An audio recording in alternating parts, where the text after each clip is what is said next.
over to left tackle for the last few games and for the foreseeable future. It seems like you played pretty well there. How would you grade yourself for those first two games, and has it been fun? That's a tough position. Yeah, it's definitely a tough position. My goal going into it was I didn't want for there to be a noticeable difference between me and Joey after Joey went down in the Houston game.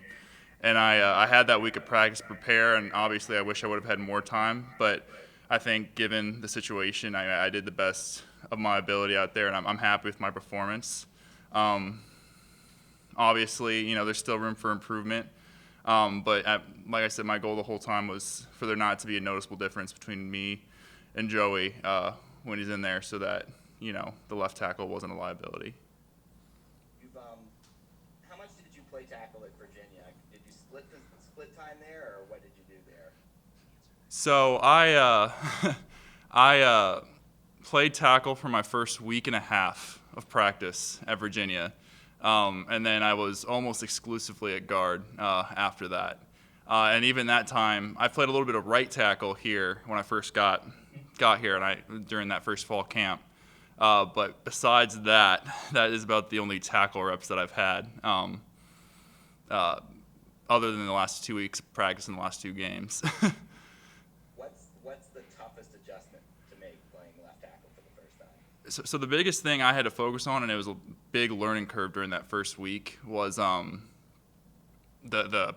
kick setting. It's just so much different than guard. So I had to get used and comfortable to defending speed rushes, which you don't really get from tackles at the guard position.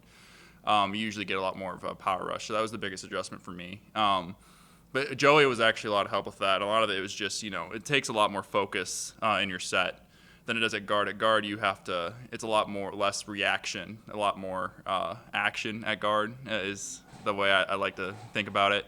Whereas tackle, you have a lot more time for the defender to make their move, so you can actually react to what they're doing. So that was the biggest adjustment for me. My memory could be wrong, but I feel like one of the very first plays against SMU, a guy got around you pretty quickly, and I haven't seen hardly any of that since. It seemed like you adjusted pretty fast to the speed. Yeah. Yeah, I was definitely overthinking it that first series. And I know the play you're talking about.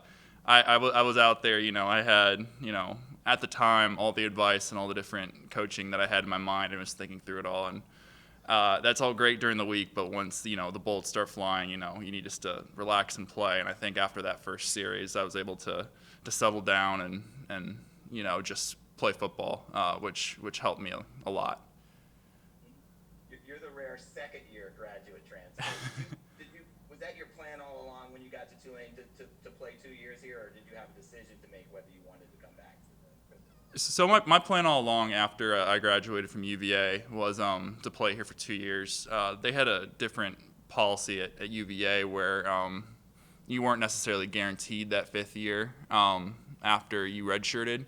But I knew that if I was going to transfer, and once I made the decision to transfer, that I was going to be committing somewhere for 2 years, which I think helped me in recruiting a lot. I had more time to develop, more time for me to learn the system. And I think it's helped me. I think I've made good strides from last year to this year, becoming a better football player. Obviously, if you were winning these games, it would be more fun the last two games. But how much fun has it been for you playing every down at such an important position? It's been enjoyable. Obviously, it'd be more enjoyable, and practice would be more enjoyable if we were winning. But given that, I'm taking a stride. You never know.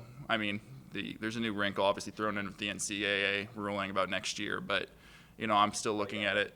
I'm still looking at it right now as if these could be my last few weeks playing football, and then we'll make that decision after the end of the year. But right now I'm just trying to enjoy it, and hopefully the results will take care of themselves. I know I keep having to check myself when I read about people in their final year because you don't know. So is that a serious consideration for you possibly to come back next year if it's available? I'll be honest, I haven't really thought about it. I know I have different considerations than a lot of the guys. I'm considerably older than most of the guys on the team, and I'm engaged, so I have to take all that into account. But at the end of the season, or as we reach the end of the season, I'll have that discussion and think about it some more. What's your degree going to be in graduate school? So right now I'm actually getting 2 masters. I'm getting a master's of business administration, an MBA, and then a master's of accounting, and I'll be done with both of those in May. Okay. Time management. How tough is that for you when you're doing that? Or is it? I mean, the hours aren't as much in class, but the classes are pretty intense, I assume. Yeah, it's definitely. I picked up the Masters of Accounting. It's definitely picked up a lot more workload than I had last year.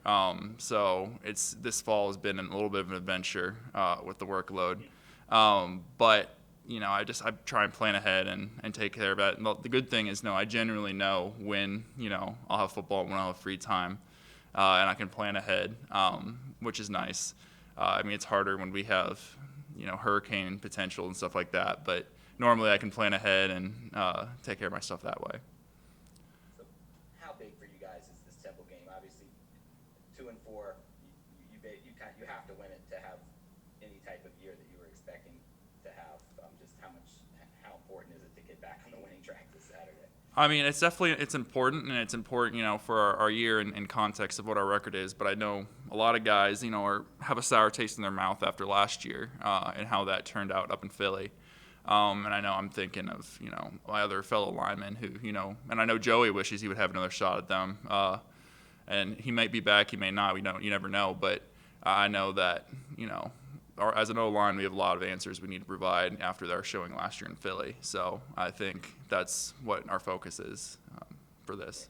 In a lot of ways, that might have been Tulane's worst game last Mm-hmm. year. I know the score wasn't as bad as maybe the Memphis game, but just nobody really played particularly well that day. Did you guys feel like that as a unit there? Yeah, I mean, going into we knew we didn't play very well, and I mean they were a very good team, and they had, just offensive lines specifically, they had a lot of very good players on their defensive line, and they have a lot of very good players coming back on their defensive line. But at the same time, we wish we would have played better, irrespective of how good they are or what. We didn't play very well. So hopefully, we know that they're a very good defensive line, and we're going to get their best shot this weekend. They're having a very similar season to us, but we're going to go out there and give it. We want a better showing, irrespective of their opponent, this weekend than we showed last year in Philly. That's true. They had the AAC Defensive Player of the Year at the end. You kind of glad that he's not there anymore? It's definitely crossed my mind. I know Joey has told me a couple of times, be thankful that he's not there anymore. And he was a very good player. But they filled the pieces very well. They've got a very good defensive line coming back. And their other 3 starters besides him, have been doing a good job for them this year. So. Hey, thanks for taking the time. I really appreciate it. Yes, no problem. Stay safe with the storm.